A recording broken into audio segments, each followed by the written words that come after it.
there's something a friend of mine on Letterboxd said was what's really happening is that he's either dead or dying, and this is kind of his, I guess, dying fantasy or something like that, is, embracing this woman and just letting out, I guess, in a way, all of that pent up passion that he's kind of suppressed or repressed or whatever. He thinks he's not capable of love.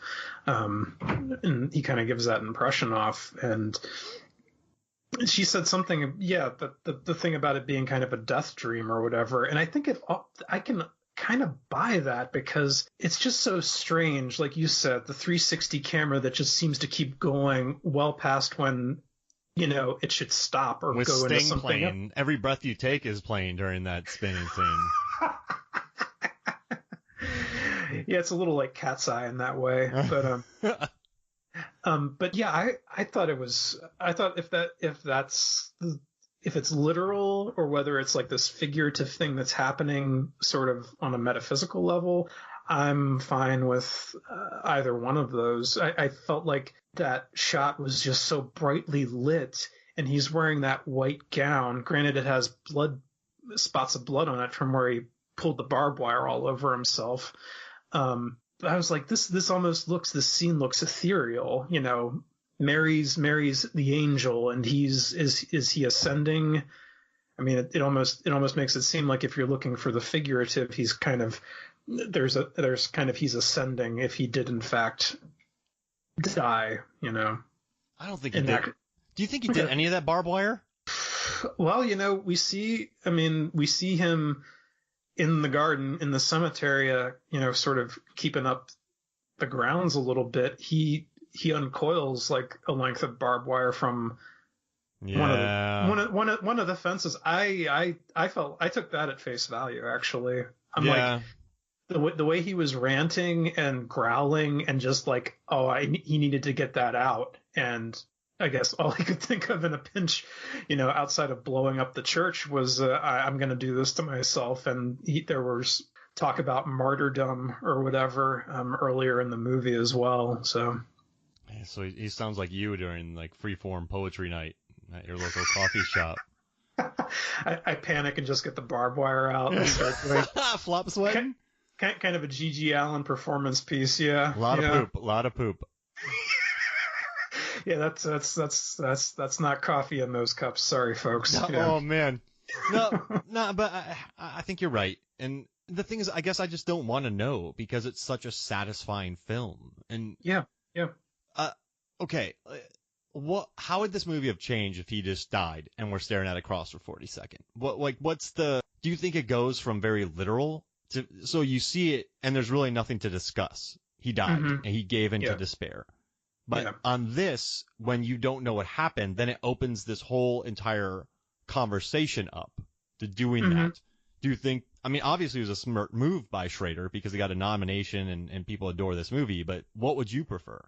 You know what, Mark? Just based on my viewing habits and stuff I like to see. I mean, granted, what did I watch for the first time this weekend? I watched Demolition Man for the first time over the weekend. And you know what? I had an experience very similar to my first time watching RoboCop. I was not expecting all the satire. I was laughing my ass off at that movie. It was so funny. Sandra Bullock was awesome. Sylvester Stallone was poking fun a bit at his macho persona, and Wesley Snipes is just a madman. I just had so much fun with that movie. I was shocked at how much I liked it. And that's a movie that pretty much it's so written. There's so much stuff going on there. There's very little left to the imagination because it's a big Hollywood blockbuster. But, then, like I'm saying, there's a place in my heart for I want to sit down and watch a movie like that, and it's just fun, and with this, I'm just I like the speculation. I like how the more you talk about it, the two endings, Mark, I think definitely the one they went with was better because like I've been saying kind of throughout the conversation about how this movie is built on paradox after paradox, it's, well, Toller thinks this. Well, he tells it to someone and they bring up a counterpoint. And the person isn't necessarily being a jerk about the counterpoint. You can see both points being made, I think. And that's what makes it interesting. It's not just like one person shouting down another person, kind of, which is kind of the climate we have these days. And I like that about it, because who's the enemy? You know, who's really the bad guy in this movie? Is there a bad guy? Is Toller his own worst enemy? I guess you could make a case for that in a lot of ways. So part of me likes that ending is so open to interpretation. You know, you could take it literally. You could take it in a myriad of figurative ways. I think just having him drink the spiked, or drinking the drain cleaner and then keeling over with a cross would be, I think, a bit on the nose and kind of a bit of a cop-out, honestly. Yeah. I like your style, Jonny Numb. Oh, thanks, Mark. And I guess when we're talking about Toller, it's pretty interesting that you're talking about his own worst enemy. I mean, this is a guy who got a job after all the tragedies, and he doesn't keep the place up. He's probably, like, I guess he's good with kids, but I bet at meetings they're like, oh, Toller, man, this guy's pretty, like, I don't know, they seem reasonably good to him, aside when they turn their back on him when he needs it most. Are you talking about Abundant Life, Mark? Yeah, Abundant Life. Okay. Yeah, I mean, they gave him a decent gig. Mm-hmm. And they aren't keeping him locked there. They wouldn't mind him to be at the other church more.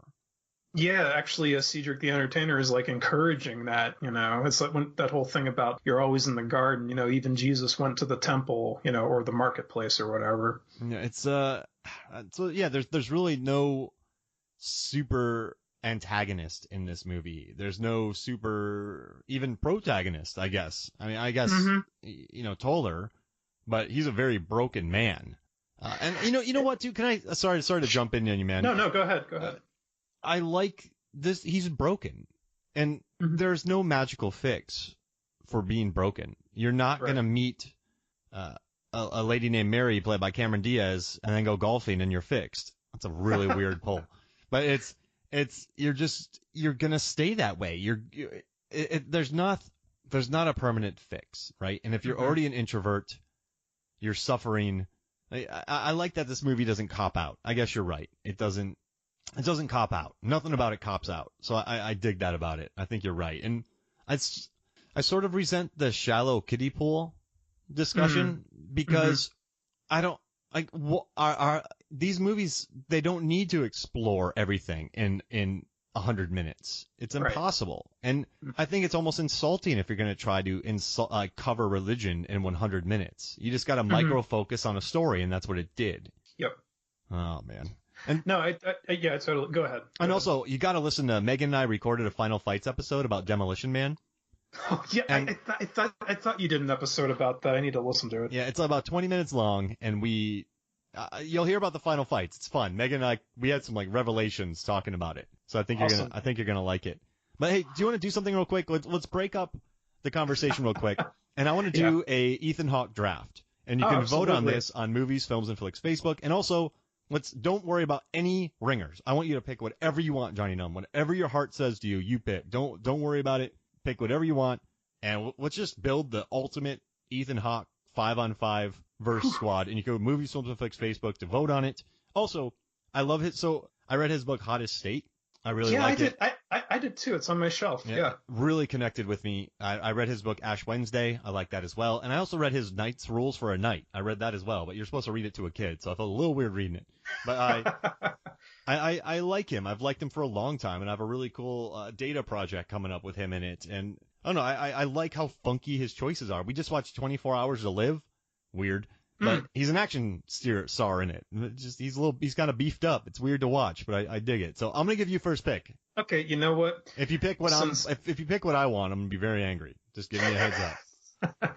Well, I'm gonna go back in time a bit, and because I think this was the first one I saw him in, and I actually still really relate to his character. It's Todd Anderson in Dead Poets Society. Is that what you're gonna say? Nope. You made my day. Good. Oh yeah, he's excellent. I love it. Great pick. Yeah. What you got? Before Sunrise. Okay. You know what? I have the Criterion box set of that. I haven't watched any of them. Oh. I've been meaning to watch them with my girlfriend because she's interested in watching them. So it's pretty interesting. I've always been really obsessed with those movies, and I went and watched it, and then I went and watched the sequel, Before Sunset, and I immediately went and bought the movie poster, and I don't know, for some reason they're just walking and talking connects with me, and I dig the conversations. They're really flawed people. Mm-hmm. I don't know, his characters. I don't know. It was good. I like them a lot, so that's why my pick. Cool, man. You know what? I will go with. I love his character in Daybreakers. Oh, I just watched that again because I'm working on another data project. Jeez, man. Yeah, I told you I'm busy, and that movie, man, the finale at the end. Oh, and you got more Willem Dafoe in that movie too. Ethan Hawke and Willem Dafoe, man. Sam Neill being Sam Neely. I still think that's one of the most unique vampire movies of the 2000s, honestly. Okay, so I got to make a pick here. I'm going to go with, this sucks because this is so hard. I might lose, but I'm picking Boyhood. That movie hit me real hard, and so I love his character in that, so I'm taking Boyhood. I wasn't a fan of that one, but I loved him in it, so I think that's a good pick. I will go with, I think it's another Spierig Brothers movie, Predestination. A man walks into a bar. I wrote a review for it, and that was my headline. That movie is so freaking good. It's just, it's the kind of sci-fi movie I like, where again people are just sitting around and kind of talking, and it's more about the characters than the gadgets and stuff. Yeah. No, I love just letting that movie wash over me. It walks a tightrope, and it does a beautiful job. I dig that movie a lot. And the visuals are really awesome in it too. So. All right, Gattaca. It's one of my favorite sci-fi movies. I got to take Gattaca.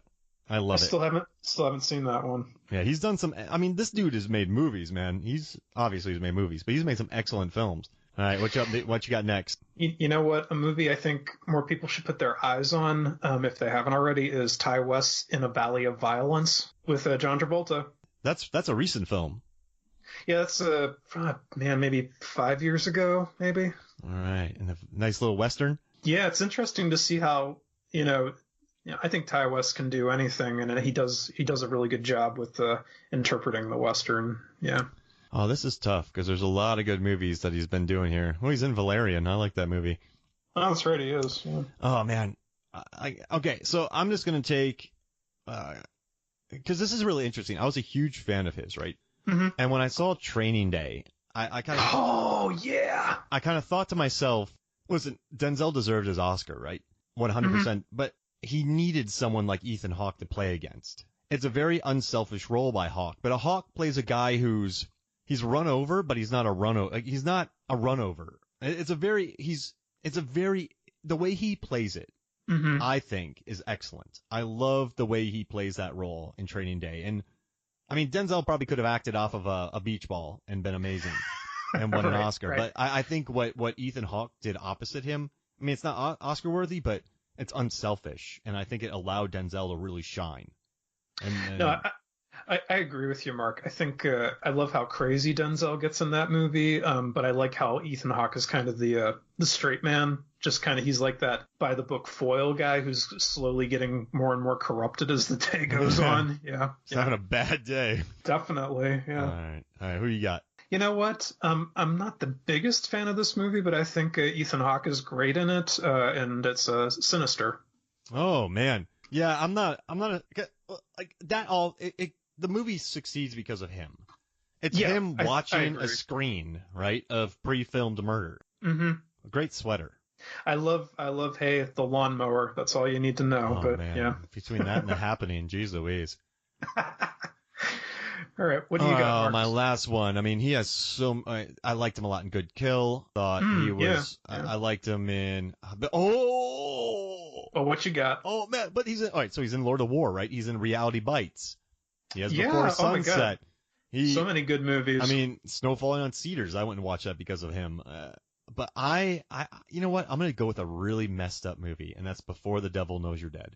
Oh my God, I love that movie, and I forgot about it. Yeah. Oh my God, I think you just won it, Mark, and that's usually your line. So that would have been my first pick, and it probably would have been my second pick, but then I just saw it and I was like, whoa, how did I skip that? You want to hear a funny story? No. This was sorry. That movie was playing at kind of a local classic theater. Once again. Well, it's the only place it was playing. Yeah. I know.